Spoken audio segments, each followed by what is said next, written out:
शुरू करते हैं। सबसे पहले प्रार्थना। ओम सहनावतु सहनौ भुनक्तु सह वीर्यं करवावहै तेजस्विनावधीतमस्तु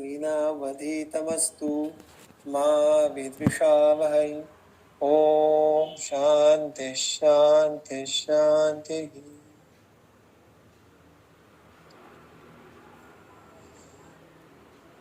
हमारे इस संवाद सत्र के श्रृंखला में आज पुनश्च एक बार हम अभी चरक सूत्रस्थान अध्याय क्रमांक 5 मात्रा शितीय इसका वाचन और अध्ययन करना प्रारंभ करेंगे। हमने इसके पहले के 2 सत्रों में जहाँ पे हमने इस अध्याय के बारे में बात की थी, तब हमने एक तो स्वस्थ चतुष्क के बारे में देखा था और उसके साथ साथ फिर अध्याय के शुरुआती हिस्से में जो भी सूत्र है, मुख्यत्वे पहले 5 सूत्रों तक हमारी उसके बारे में कोई बातचीत हो गई थी। तो उसके बाद अभी आज हम सूत्र क्रमांक 6 से आगे पढ़ना शुरू करेंगे। मैं आशा करता हूँ कि आप सबको अभी तक जो हमने वाचन अध्ययन किया है उसका स्मरण होगा और उसका टेम्पो आपका बना रहेगा। ठीक है, तो सूत्र क्रमांक 6 प्रारंभ करते हैं। न च एवं मुक्ते द्रव्ये गुरुलाघवम अकारणम मन्येत लघूनि हि द्रव्याणि वायवाग्नि गुण बहुलानि भवन्ति पृथ्वी सोम गुण बहुलानि इतराणि तस्मात् स्वगुणाद् अपि लघूनि अग्निसंदूक्षण स्वभावानि अल्पदोषाणि च उच्यन्ते अपि सौहित्योपयुक्तानि गुरूणि पुनः न अग्निसंदूक्षण स्वभाव अन्य सामान्यात् स्वभावानि असामान्यात् अतश्च अतिमात्रं दोषवन्ति सौहित्योपयुक्तानि अन्यत्र व्यायामाग्निबलात् सा एषा भवति अग्निबलापेक्षिणी मात्रा। तो देखिए यहाँ पर जो हमने इसके पहले बात की थी, जो इस अध्याय की शुरुआत थी कि मात्राशी स्यात् आहार मात्रा पुनः अग्निबलापेक्षिणी, और फिर उन्होंने अग्निबलापेक्षी जो मात्रा है उसके जो लक्षण है वो दिए थे कि कैसे वो प्रकृति में अनुपहत्य यथाकालम जराम गच्छति, और उस व्यक्ति के लिए वो कैसे वैशिष्ट्यपूर्ण यानी स्पेसिफिक होती है। और फिर इसके पहले का जो सूत्र था उसके कनेक्शन में हमने देखा था कि उस मात्रा के लिए हम कोई भी द्रव्यों का चयन करें, फिर वो प्रकृति लघु हो या प्रकृति गुरु हो, वो हितकारक हो या अहितकारक हो, उनको मात्रा की अपेक्षा रहेगी। तो जब ऐसी बात आती है तो ग्रंथकार, हमने एक बात कुछ हद तक इसके पहले के सत्र में भी इसके बारे में चर्चा की थी, आज उसका थोड़ा विस्तार देखेंगे कि अगर सारे द्रव्य ये अंतिमतः मात्रा पे आश्रयभूत है, आश्रय है उनका, और मात्रा वशात ही उनका सेवन करना अपेक्षित है, तो द्रव्यों के जो स्वयं के गुण है, मुख्यत्वे लघु और गुरु, उनका यहाँ पे कोई रोल है क्या? नहीं, क्योंकि हम ऐसा मानते हैं कि लघु और गुरु ये शरीर के परिप्रेक्ष्य में अग्नि पे उनका जो अग्नि के साथ संपर्क आने के बाद जो उनका आगे का पचन होता है वो अलग अलग प्रकार से होता है। लघु ये सुपाच्य होते हैं प्रायः, गुरु ये पचन होने में दुर्लभ कष्टप्रद होते हैं। तो एक जगह पे आप कह रहे हैं कि मात्रा ही सब कुछ है, मानो आप गुरु द्रव्य भी ले लो, मात्रा के बारे में सोचना ही पड़ेगा, लघु द्रव्य भी ले लो, मात्रा के बारे में सोचना ही पड़ेगा, तो द्रव्यों का गौरव लाघव देखना ये व्यर्थ हो जाएगा। It will mean no sense. और इसीलिए इस बात का खंडन वो शुरुआत में करते हैं कि देखो, ये सब कहने के बाद भी नच एवं मुक्ते, इस प्रकार से वर्णन करने के बाद भी द्रव्य गुरु लाघवम अकारणम मन्येत, आप ऐसा मत सोचिए, ऐसा मत मान लीजिएगा कि द्रव्यों का जो गौरव लाघव है उसके गुरु गुण लघु गुण के बारे में जो भी सोच रखनी आवश्यक है वो व्यर्थ है। ऐसा नहीं है। क्यों? क्योंकि गुरु लघु इन गुणों का अग्नि के साथ बहुत बड़ा कोरिलेशन है, और अग्नि बल और मात्रा का कोरिलेशन है, और अतः गुरु लघुत्व, मात्रा और अग्नि ये तीनों एक साथ एक कोहेसिव नेचर में हो जाते हैं। कैसे? देखिएगा, उन्होंने बहुत सुंदर नीचे विस्तार किया है कि लघुनि ही द्रव्याणि वायवग्नि गुण बहुलानि भवन्ति। लघु द्रव्य कैसे रहते हैं? तो लघु द्रव्य वायु और अग्नि महाभूतों के गुणों से बहुल अधिक बने हुए रहते हैं उनमें। अब इनमें यहाँ पे बहुत चक्रपाणी और गंगाधर दोनों सुस्पष्ट करते हैं कि भाई लघु गुणों के बारे में जो चर्चा होती है, सॉरी लघु द्रव्यों के बारे में, तो लघु द्रव्य ये प्रायः कैसे होते हैं? वायु, अग्नि और आकाश, इन महाभूतों का उसमें प्राधान्य में देखने के लिए मिलता है। तो यहाँ पे उन्होंने सूत्र में आकाश महाभूत का समावेश नहीं किया है। उसके पीछे वो कारण कहते हैं कि यहाँ पर इस चर्चा में जो अग्नि के संबंध में बात हो रही है वहां पे आकाश का कोई ज्यादा भूमिका नहीं है, क्योंकि आकाश महाभूत के कारण अग्नि का बल बढ़ना ऐसा नहीं होता है। अतः आकाश का समावेश होने के बाद भी उन्होंने लघु द्रव्यों में यहाँ पे सिर्फ वायु और अग्नि इन दो महाभूतों को गिनवाया है और उनके गुणों का बाहुल्य यहाँ पे अपेक्षित है। और जो अन्य द्रव्य है यानी गुरु द्रव्य, इतराणी यानी लघु छोड़ के अन्य कौन से बच जाते हैं तो गुरु, वो पृथ्वी सोम गुण बहुलानी, पृथ्वी और सोम का अर्थ जल, इन महाभूतों में जो उनके गुण रहते हैं उनका बाहुल्य, उनका प्राधान्य हमें गुरु द्रव्यों में देखने के लिए मिलता है। देखिए ये एक प्रायिक कोरिलेशन है। हमें ग्रंथकार एक गुण के आधार पर उसी द्रव्य के अन्य गुण कौन से हो सकते हैं इसका एक रिफ्लेक्शन बताने का प्रयास कर रहे हैं। लघु गुण के द्रव्य ये प्रायः वायु अग्नि गुण के बाहुल्य में देखने के लिए मिलेगा। और अगर आप गंगा देखने के लिए जाओ तो ये वो बात सुस्पष्ट करता है कि स्वगुणात यानी कौन कौन से जो गुण है कौन से है, तो लघु द्रव्यों के वायु गुण और अग्नि गुण, इनमें रुक्ष, लघु, सूक्ष्म, चल, विशद, खर, इन गुणों का समावेश होता है। और इनके विपरीत जो गुण है अर्थात जो उसमें स्निग्ध होगा, गुरु होगा, स्थूल होगा, स्थिर होगा, पिच्छिल, ये सारे जो गुण है ये प्रायः गुरु द्रव्यों के होते हैं। और इन गुणों का हमें जो कॉग्निजेंस है वो कैसे लेना है, तो तस्मात् स्वगुणात् अपि लघुनि अग्निसंदूषण स्वभावानि अल्पदोषाणि च उच्यन्ते अपि सौवित्य उपयुक्तानि। ये बहुत ही महत्वपूर्ण वाक्य है। देखिए वो कहते हैं कि लघु द्रव्य जो है, लघुनि द्रव्याणि, वो कैसे है, सौवित्य उपयुक्तानि, ये उसका ही विशेषण है। सौवित्य यानी ऊपर जो टीका अगर आप देखो चक्रपाणी की, वो कहते हैं कि देखिए सौवित्य का अर्थ है मात्रातिक्रमेण तृप्ति। तृप्ति यानी तृप्त होना, तर्पण होना, मन में समाधान उत्पन्न होना, इसको तृप्ति कहते हैं। एक मानस भाव है। और तृप्ति उत्पन्न होने के लिए केवल मात्रा आवश्यक है ऐसा नहीं है। अगर आपको चरक के अग्रि संग्रह ये स्मरण होंगे तो उसमें तृप्ति आहार गुणा नाम ऐसा कहा है। तो आहार का गुण होना चाहिए कि मात्रावत अशन करने के बाद जो मिलती है वो भी तृप्ति वो सम्यक होती है।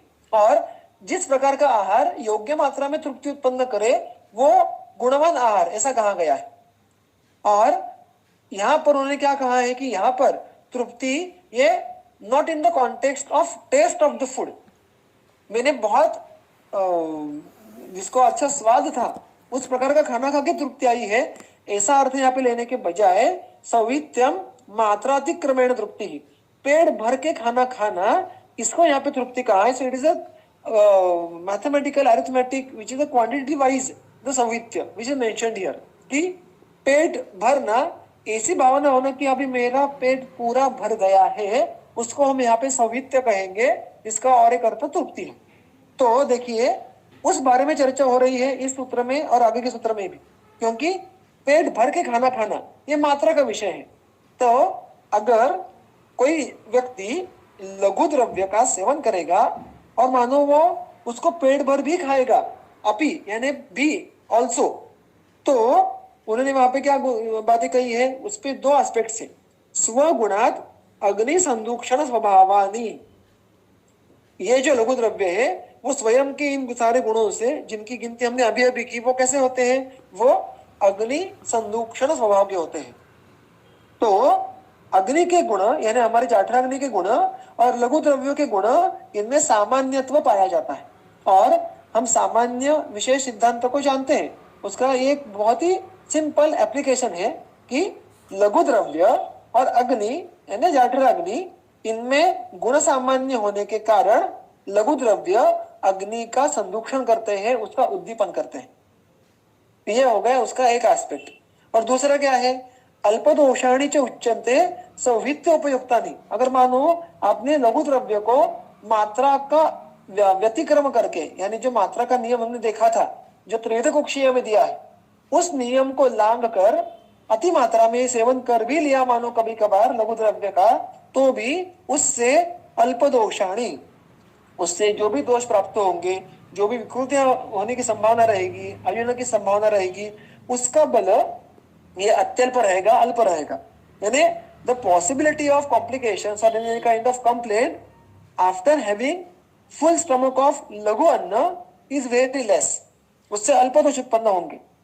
तो देखिए, मात्रा का व्यतिक्रम करने के बाद दोष उत्पन्न तो बिल्कुल होंगे, किंतु लघु द्रव्य के बारे में वो अल्प होंगे।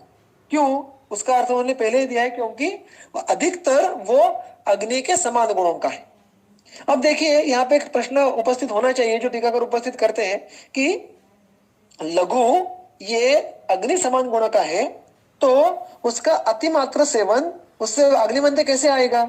इसका उत्तर जो इसी अध्याय में आगे का सूत्र है, सूत्र क्रमांक 7, उसमें चक्रपाणी जी देते हैं। मैंने जो हमारे ग्रुप पे सूत्र और उसकी टीकाओं का अंश मैंने आपके साथ सामायिक किए हैं, उसमें सूत्र क्रमांक 7 की टीका देखिएगा। उसमें लघुनि पुनः अग्नि समानानि, यहाँ से चक्रपाणी जी एक बहुत ही अच्छा मुद्दा हमारे सामने प्रस्तुत करते हैं कि लघु द्रव्य अगर अग्नि के समान हो तो उनका अतिमात्र उपयोग ये अग्निमंद्य कैसे करेगा? उल्टा जितना अधिक लघु द्रव्य सेवन करो उतना अग्नि बलवर्धन होना चाहिए। आप पानी के बड़े बर्तन में जितने ग्लास पानी डालोगे उतना पानी की वृद्धि होने वाली है। सो वहां पे एक्सेप्शन कैसे आ गया? उसी लॉजिक से यहाँ पर भी अगर आप अग्नि के समान गुणों द्वारा के अन्न द्वारा, लघु अन्न द्वारा अग्नि का संदीपन कर रहे हो तो जितना अन्न अधिक उतनी अच्छी बात है। तो वो कहते हैं ब्रूमहा कि ऐसा नहीं है, उसका वहां पे केवल गुण सामान्य इतने एक ही बारे में सोच के काफी नहीं है। ब्रूमहा क्या? लघूनाम द्रव्याणाम सामान्यम अभिभूय अतिमात्र मात्रत्वम एव अग्निमांद्यम करोति। तो लघु द्रव्य का जो सामान्य है जिससे अग्नि की वृद्धि होती है, उसका काम कब नहीं होता? जब उस पे मात्राधिक्य ये हावी हो जाता है। सो द अग्निदीपन एस्पेक्ट ऑफ लघु द्रव्य is superseded when it is consumed in more मात्रा। अतः उसका सामान्यत्व, यानी आप कितना भी अग्नि के समान गुणों द्वारा आहार सेवन करें, अगर उसने मात्रा को लांग लिया तो वो अग्निदीपन नहीं कर पाएगा। तो जितना अग्निदीपन लो उतना अच्छा है, जितना लघु अन्न लो उतना अच्छा है, ज्यादा तो और अच्छा, ऐसा अर्थ नहीं ले सकते, क्योंकि उसको मात्रा की अपेक्षा है, conditions apply. And therefore, although लघु गुण के द्रव्य they are समान to अग्नि, there is also always an condition of मात्रा। अतः उन्होंने कहा है कि आप उसका अधिक भी सेवन कर लो तो आपको दोष प्राप्त होंगे, किंतु वो अल्प होंगे। अब इसी कॉन्टेक्स्ट में आगे का देखिएगा, गुरुणी पुनः न अग्नि संदूषण स्वभावानी असामान्य, एग्जैक्टली अपोजिट। गुरु द्रव्य ये पुनः न अग्नि संदूषण स्वभावानी, वो अग्नि संदूषण स्वभाव के नहीं होते हैं। ऑन द कॉन्ट्ररी वो अग्नि के विरुद्ध गुण के होते हैं, वो अग्नि को मांद्य ला सकते हैं। तो मूलतः ही अगर उनमें अग्नि मांद्य आने का स्वभाव है तो उनकी मात्रा तो और कम होनी चाहिए, और इसलिए वो अतः च अतिमात्रम दोषवंती सौवित्य उपयुक्तानि, और इसलिए अगर उनको मात्रा का व्यतिक्रम करके, मात्रा का नियम लांघ कर अति मात्रा में सेवन करके पेट भर खाया अगर गुरु द्रव्य को, तो उससे दोष प्राप्त होना ये सरल बात है। उससे व्यापद होना, विकृति उत्पन्न होना, अजीर्ण आदि जो आम दोष है वो उत्पन्न होना, इसकी संभावना अत्यधिक है। तो इसका अर्थ क्या हुआ यहाँ पे? अगर मानो यहाँ पे उन्होंने एक उदाहरण दिया है कि आपने पेट भर के लघु अन्न खाना और पेट भर के गुरु अन्न खाना, इन दोनों के जो आउटपुट में भिन्नत्व होने वाला है, इसका अर्थ है कि आप क्या कितना खा रहे हो, इसका भी महत्व है। केवल कितना खा रहे हो इसका महत्व ऐसा नहीं है। एंड ग्रंथ here in other words they justify the aspect of सर्वग्रह मात्रा परिग्रह मात्रा, जिसको हमने इसके पहले के सत्र में देखा था कि आप केवल कुल मिलाकर कितना खा रहे हैं ये महत्वपूर्ण नहीं है, आप उसमें से कितना अंश कितना खा रहे हैं। और उसमें भी अगर आपके आहार में लघु द्रव्य हो तो उसकी मात्रा डिफर करेगी, अगर गुरु द्रव्य हो तो उसकी मात्रा डिफर करेगी, क्योंकि ये सारा अग्नि का खेल है और मात्रा को अग्नि की ही अपेक्षा होती है। अब इस गुरु द्रव्य के नियम को एक बहुत ही महत्वपूर्ण अपवाद यहाँ पे उन्होंने हमारे सामने रखा है कि अतश्च अतिमात्रम दोषवंती संवित्य उपयुक्तानि, गुरु द्रव्यों का अतिमात्रा में सेवन किया तो उनसे हमें काफी दोषों की प्राप्ति होती है। अन्यत्र एक्सेप्ट व्यायाम अग्नि बलात्, जिन व्यक्तियों का अग्निबल व्यायाम के कारण अधिक हो, उत्तम हो, वो इस नियम के अपवाद हो सकते हैं। किस नियम के? कि गुरुद्रव्य ये अति मात्रा में सेवन करने से दोष उत्पन्न होते हैं, उनको अपवाद है। व्यायाम से बड़ा हुआ अग्निबल जिन व्यक्तियों का है वो व्यक्ति। इन अदर लैंग्वेज, जिन व्यक्तियों का अग्नि व्यायाम करने के कारण अर्थात विधिवत व्यायाम करने के कारण संदूषित है, प्रदीप्त है, वो गुरु अन्न अधिक मात्रा में भी पचाने में समर्थ होते हैं। इसकी टीका भी बहुत, इवन आप गंगाधर देखो या चक्रपाणी देखो, ये दोनों ही इस पे बहुत ही सुंदर उस पे टिप्पणी करते हैं। मैंने हमारे इस पे ग्रुप पे मैंने चक्रपाणी का जो एक टीका डाली है उस पे सूत्र क्रमांक 6, उसकी जो टीका देखोगे, ननु यहाँ से आगे ननु दृश्यन्ते केचन बालिकादयः पुरुषाः सौवित्य उपयुक्त गुरुद्रव्याहारे अपि निर्दोषाः। हमें कुछ ऐसे लोग देखने के लिए मिलते हैं, बालिकादयः यानी जो भारवहन करने वाले इत्यादि। अभी आजकल लोग जिम में जाके उनको पैसे देके भारवहन करते हैं, और बेचारे कामगार लोग पैसे कमाने के लिए भारवहन करते हैं, तो दोनों ही भारी का हो गए। आदया यानी कि जो भी इस प्रकार अति आयास, जिसमें शरीर का आयास जनन ये अधिक मात्रा में होता है, ऐसे नियमित कार्य करने वाले जो भी इंसान होते हैं, व्यक्ति होते हैं, उनमें ऐसा देखने के लिए मिलता है कि सौवित्य उपयुक्त गुरुद्रव्याहार भी, गुरुद्रव्य का सेवन उन्होंने पेट भर कर लिया, मात्रा को लांग कर लिया, फिर भी उनमें मात्रा के दोष ये प्राप्त नहीं होते, निर्दोषाः। अगर ऐसा होगा तो आप किस बात पे ऐसा कह रहे हैं कि अगर मात्रा से अधिक गुरुद्रव्य का सेवन किया तो दोष प्राप्त होंगे? तो वही कह रहे हैं कि तत्किम उच्यते, ऐसा क्यों कह रहे हैं? कि ऐसा कैसे कह रहे हैं कि अतिमात्रम दोषवंती, अतिमात्र गुरु आहार दोष लाने वाला होता है, इति आशंका, ऐसी शंका उत्पन्न होगी ऐसा मानकर वो उत्तर दे रहे हैं ग्रंथकार अन्यत्र इत्यादि। इसको, इस नियम को अपवाद है व्यायाम कृतम अग्निबलम व्यायाम अग्निबलम, व्यायाम से बढ़ा हुआ अग्निबल या व्यायाम से निर्मित अग्निबल यानी व्यायाम अग्निबल। श्लोक क्रमांक 6 चरक सूत्रस्थान अध्याय क्रमांक 5, उसकी टीका हम पढ़ रहे हैं। अब यहाँ पे एक बात बहुत ही सुंदर देते हैं वो कि देखिए, अग्निबल बढ़ाने के बहुत सारे साधन हैं। हम देखते हैं कि हमने हमारे यूजी के जो अध्ययन में सीखा होगा कि भोजनादि सदा पथ्यम लवण अदरक संयोगम, कि भोजन के पहले लवण और अदरक इनका संयोग करें तो हमारा जठराग्नि प्रदीप्त होता है और हमारा आहार और अग्निबल अभ्यावरण का शक्ति और जलन शक्ति ये दोनों बढ़ती है। इतना ही नहीं, चक्रपाणी जी भी यहाँ पे कहते हैं कि यद्यपि कालाहित बलाः अग्नि मात्रा अधिक गुरुद्रव्य क्षमो भवति, कि इस प्रकार की जो अग्निबल वृद्धि है और अग्निबल वृद्धि होने के कारण जो उसकी क्षमता बढ़ती है गुरुद्रव्यों को पचाने की, वो केवल व्यायाम से बढ़ती ऐसा नहीं है। कालकृत, जैसे आगे के अध्याय में कहा है, पक्ता भवति हेमंते मात्रा द्रव्य गुरु क्षमः, हेमंत ऋतु में जो पक्ता यानी अग्नि होता है वो मात्रा द्रव्य गुरु क्षमः, तो मात्रावशात और द्रव्य के गुणावशात जो गुरु उसमें यानी मैं थोड़ा रिफ्रेश करूंगा कि अत्यधिक मात्रा इस प्रकार से गुरु सेवन या मूलतः गुण के द्रव्य इस प्रकार गुरु सेवन, ये दोनों क्षम यानी सहन करने की क्षमता होने वाला अग्नि होता है हेमंत ऋतु में। इन सिंपल लैंग्वेज, हेमंत ऋतु में भी जो अग्निबल वर्धन होता है तब भी हम और आप गुरु अन्न या अति मात्रा में अन्न ये पचा सकते हैं।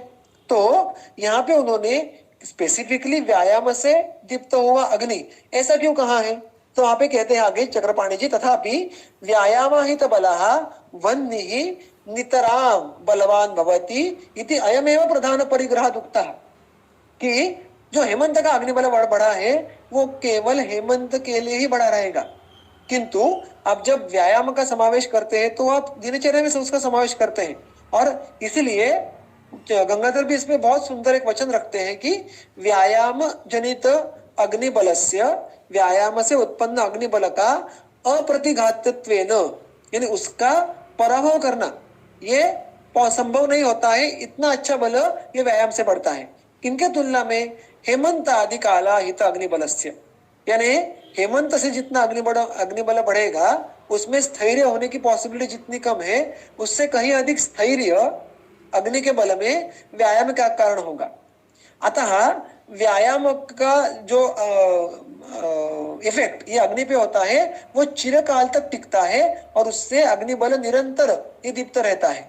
अतः यहाँ पे व्यायाम ये अग्निबल वर्धन के लिए उन्होंने सर्वश्रेष्ठ हेतु कहकर वो उस प्रकार का अग्नि ये गुरु द्रव्य के अतिमात्रा को पचाने में समर्थ रहता है ऐसा वचन किया है। और देखिए व्यवहार में भी जो आपके पास ऐसे रुग्ण देखने के लिए मिलते हैं आजकल बहुत सारे व्यक्तियों में रुग्णों में हमें जो अति व्यायाम मुख्यत्वे जिम को जाकर व्यायाम करने की जो एक दिनचर्या है वो देखने उसका समावेश दिनचर्या में किया हुआ देखने के लिए मिलता है।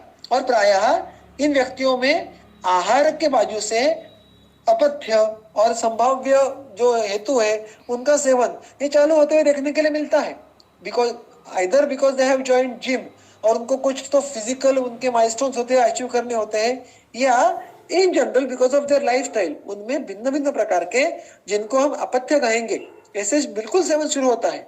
किंतु प्रायः उनके कोष्ठ अग्नि संबंध अन्न व स्रोत संबंध विकृतियां बहुत कम होती है उनमें। अर्थात इसका अर्थ ऐसा नहीं होता है कि उनमें कितना भी आहार कितना भी प्रमाण में सेवन करो कोई भी विकृति कभी नहीं होगी, क्योंकि अल्टीमेटली जब आप इस प्रकार का जिसमें व्याधि कर्तृत्व है ऐसे अन्न का सेवन करते रहेंगे ऐसे मात्रा में सेवन करते रहेंगे तो कभी तो वो अग्नि बल धातु बल इनका परास्त करके आगे चलकर वो दोष समूर्छना की तरफ रुग्णों को लेके जा सकता है। अतः हमें इन प्रकार के रुग्णों में इन प्रकार के व्यक्तियों में प्रायः अग्निबल अच्छा देखने के लिए मिलता है, किंतु ये पचा हुआ जो अन्न है वो आगे चलकर पचने के बाद शाखा में धातुओं के लेवल पे विकृतियां उत्पन्न करता है और इसीलिए हमें विभिन्न व्याधि देखने के लिए मिलते हैं। अनेकों बार इन प्रकार के जिम प्रिय लोगों में वो शाखा स्थित वात प्रकोप भी होना है तो कहीं अन्यत्र मध्यम मार्ग में होते हुए देखने के लिए मिलता है। तो ये बात समझना जरूरी है कि इसका अर्थ ऐसा बिल्कुल नहीं है कि आप बहुत व्यायाम करो और कुछ भी खा लो। आप व्यायाम से अग्निबल इतना अच्छा बढ़ सकता है कि वो गुरु अन्न भी अति मात्रा में पचा सकता है, किंतु इट इज ओनली रिगार्डिंग अग्नि की जरण शक्ति। उस अति मात्रा में गुरु अन्न पचाने के बाद उसका आगे चलकर क्या होगा तो ऑब्वियसली वो किसी दोष प्रकोप या किसी दुष्य वैगुण्य उत्पत्ति में काम में लगेगा। तो दैट डजंट मीन कि they are justifying the consumption of गुरु द्रव्य इन अति मात्रा, they are just giving an exception regarding जाठर अग्नि। ओके, सो ये बहुत ही उपयुक्त और महत्वपूर्ण बात है। मुख्यत्वे जब रुग्णों में देखते हैं कि अग्नि मानदेय कर हेतुओं का परिणाम क्यों नहीं होता अग्नि पे, क्योंकि प्रायः वो व्यायामशील फिजिकल एक्सरसाइज और एक्सर्शन करने वाले बंदे होते हैं।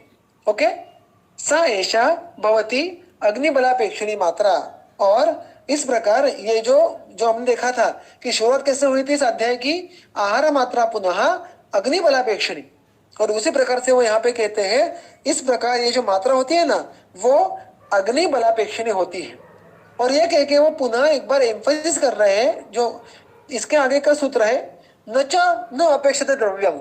आप कितना खा रहे हैं ये बात तो सुस्पष्ट हो गई, किंतु आप क्या खा रहे हैं ये बात भी आवश्यक है, अपेक्षित है। तो न च न अपेक्षित द्रव्यम, द्रव्य की अपेक्षा नहीं होती ऐसा नहीं है। यानी द्रव्य और अग्निबल यानी आप क्या खा रहे हो और कितने प्रमाण में खा रहे हो ये दोनों बातें आवश्यक है अग्नि के लिए भी, अग्नि के सापेक्ष भी। और इसीलिए there is a very good codependency amongst these three factors. द्रव्य यानी द्रव्य के मुख्यत्वे गौरव लाघव, मात्रा और अग्निबल। तो हमने अभी तक मात्रा और अग्निबल इसके बारे में देखा। अब वहां पे वो द्रव्य का कंडीशन लगा के हमें थोड़ा एलेबोरेट कर रहे हैं कि देखिए द्रव्यापेक्षया च त्रिभाग संवित्यम अर्ध संवित्यम व गुरुणाम उपदिश्यते। मात्रा ये द्रव्य के अकॉर्डिंगली डिफर करेगी। कैसे करेगी? द्रव्यापेक्षया द्रव्य की अपेक्षा से त्रिभाग संवित्यम अर्ध संवित्यम व गुरुणाम उपदिश्यते। जो गुरु द्रव्य है उनका संवित्य यानी हमने अभी देखा कि पेट भर के खाना खाना, उसमें हम उसका आधा हिस्सा यानी कि जितना खाना खाने के बाद मेरा पेट पूरा भर गया है, ऐसे हमें संवेदना होती है। प्रायः उसके अर्ध या उसके त्रिभाग यानी 4 में से 3 भाग अगर उसके ले, तो इतना खाना खाना ये गुरु द्रव्यों के लिए हम कर सकते हैं। लघुनाम अपि च न अति संवित्यम अग्ने युक्तर्थम, और लघु द्रव्यों का भी न अति संवित्य यानी पेट भर के वो भी और आगे खाना खाते रहे, इतना नहीं, आप पेट भरने तक मानो खा भी लेंगे, लेकिन ये सारा करने के लिए हमें किस बात का ध्यान हमेशा रखना है? अग्ने है युक्त्यर्थम। चक्रपाणी जी कहते हैं ये सारी बातें ये किस कारण है?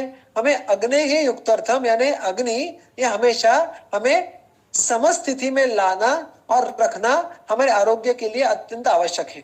अतः वो कहते हैं कि अग्नि की युक्ति, नीचे आप टीका में देखिएगा, अग्नि है युक्ति स्वमानव स्थिति ही तदर्थम। हम ये सारा जो यहाँ पे वर्णन कर रहे हैं कि मात्रा में खाओ, गुरु द्रव्य हो तो थोड़ा कम खाओ, लघु द्रव्य थोड़ा अधिक खाया भी तो चलेगा, ये सारा किसके लिए चल रहा है? ये सारा अग्नि के लिए चल रहा है। और अग्नि की युक्ति ये क्या है? तो अग्नि की युक्ति यानी अग्नि की स्वमान अवस्थिति, स्वमान स्व प्रमाण में अवस्थिति होना, उसका स्थैर्य होना, उसकी उपस्थिति होना, उसके लिए इतने प्रमाण में आहार सेवन का गमन करना आवश्यक है। यानी आप लघु द्रव्य थोड़ा अधिक भी खा लिया तो कोई आपको उससे पीड़ा नहीं होगी, किंतु गुरु द्रव्य आपको कभी भी संवित्य होने तक खाना नहीं है, वो आइदर अर्ध संवित्य या त्रिभाग संवित्य इतना ही उसका सेवन करना है।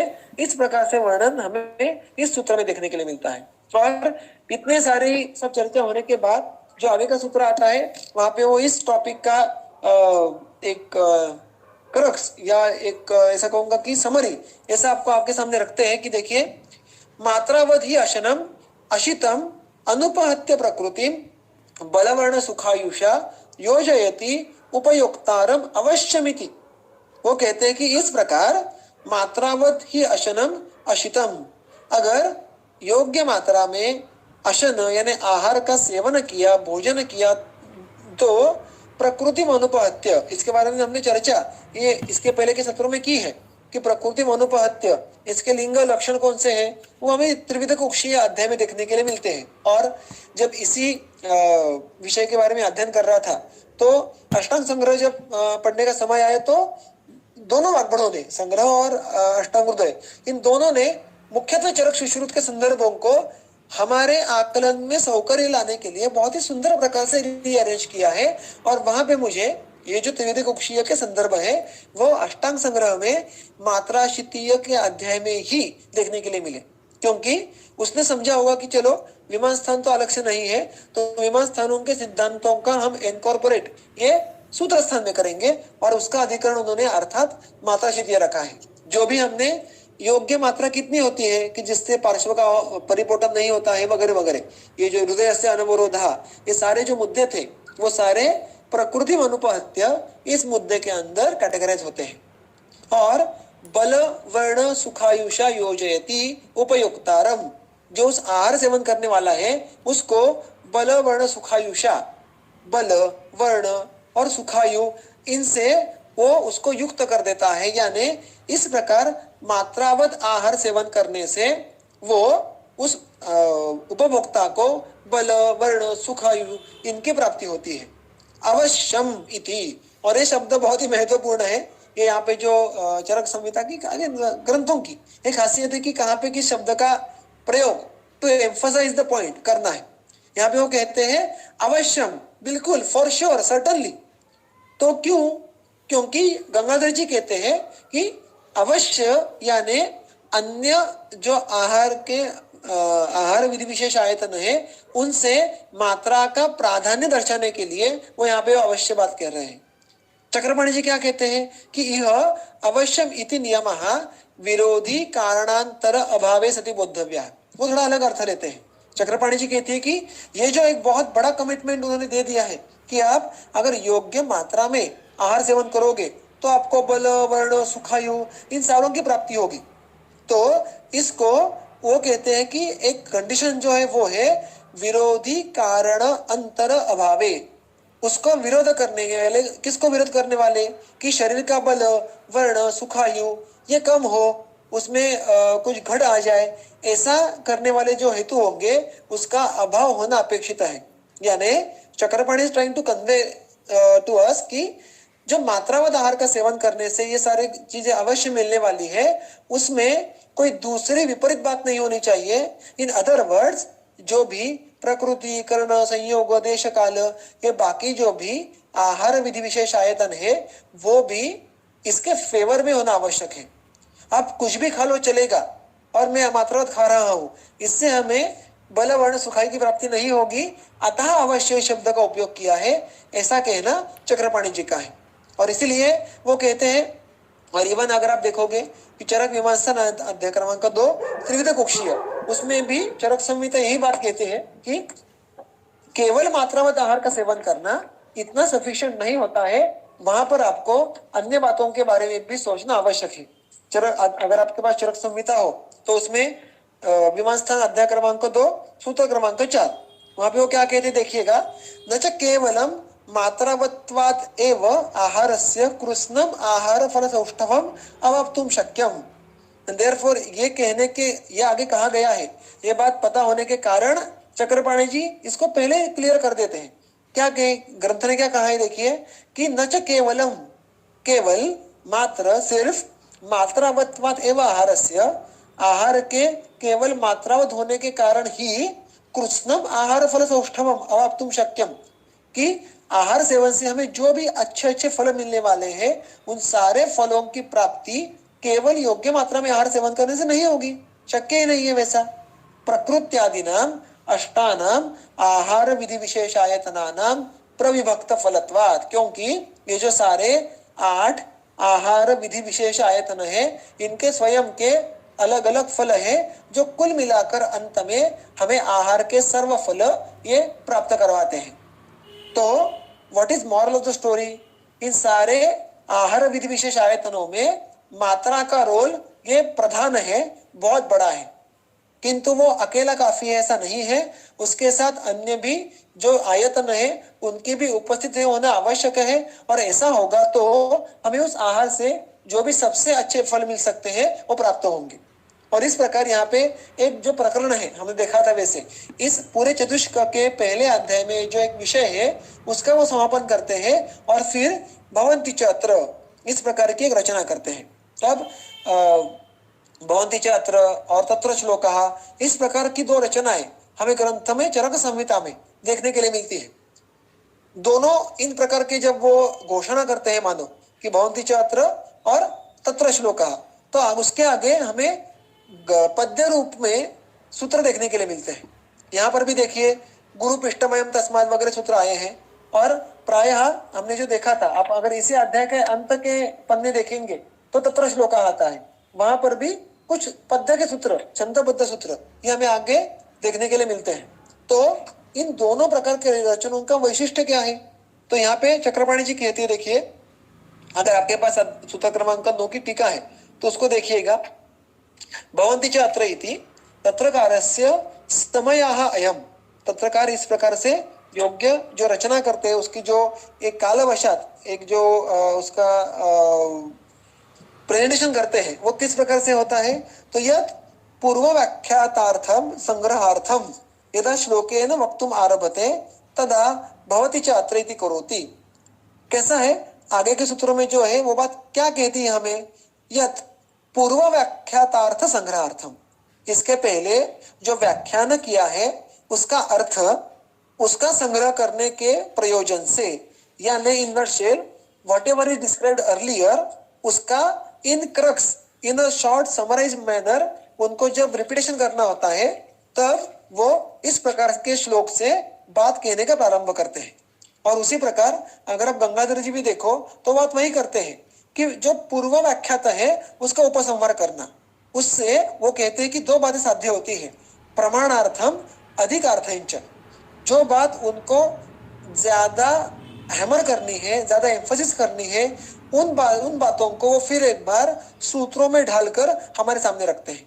और प्रमाणार्थम जिनको उनको प्रमाणीभूत करना है कि yes this is something of utmost importance, जिनका प्रमाण के आपको आगे प्रमा सम्यक ज्ञान की प्राप्ति होने वाली है, उनको भी वो इसी प्रकार के सूत्रों में उनकी रचना करते हैं। तो इस प्रकार की रचना को भवंती चात्र कहते हैं। और जब जब आपको ऐसी रचना चरक संहिता में देखने के लिए मिलेगी, तो it is going to be something special where our attention is seeking more by ग्रंथकार। जहाँ पे हमें अधिक ध्यान देना है, वहां पे ग्रंथकार इस प्रकार का एक पद्यमय रिपीटेशन करते हैं, उसको भवती या भवंती चात्र ऐसा कहना है। और जो अंत में तत्र श्लोक आते हैं, इट इज प्रायः summary of all the topics which are described in the अध्याय। इस प्रकार से ये दो रचनाओं का अर्थ होता है। तो मैं सूत्र पढ़ता हूं, गुरु पृष्ठमयम तस्मात् तंडुलान पृथुकानपि न जातु भुक्तवान खादेत मातरम खादेत बुभुक्षितः। वो अब यहाँ पे अभी तक उन्होंने किसी विशिष्ट आहार द्रव्य का उल्लेख नहीं किया था। अब वो जाकर इन सारे गुरु लघु मात्रा इन सारे वर्णनों के बाद इनके वर्णन के लिए जो सबसे योग्य ऐसे आहार द्रव्यों का उदाहरण है, यानी from non specific to specific, सामान्य से विशेष, ऐसा वर्णन वो यहाँ पे कर रहे हैं। उनके उदाहरण के द्वारा वो हमें ये सिद्धांत बतलाने का फिर एक बार प्रयास कर रहे हैं। तो सूत्र क्रमांक 9, 10, 11 ये और 12 वो इसी अधिकरण के भवंती चात्र इस प्रकार के सूत्र है। और इन सूत्रों में से ग्रेजुअली बहुत ही स्मूथली वो आगे के प्रकरण में प्रवेश भी करते हैं। तो इन सारे सूत्रों का अर्थ, इन वो किस प्रकार इससे प्रकरण बदलते हैं, टॉपिक बदलते हैं, और उसके बाद जो आगे के हमारे उपक्रम है अंजनादि वो कैसे शुरू होते हैं, इन सारे मुद्दों के बारे में हम कल के सत्र में देखेंगे। तो आज जितना व्याख्यान ये मुझे देना था, जितना मैं तय करके आया था, उतना मेरा संपूर्ण हुआ है। तो मेरे द्वारा यहाँ पे कथन पूर्ण हो जाएगा। किसको अगर इसमें कोई प्रश्न हो तो वो अभी मेरे सामने रख सकते हैं। धन्यवाद।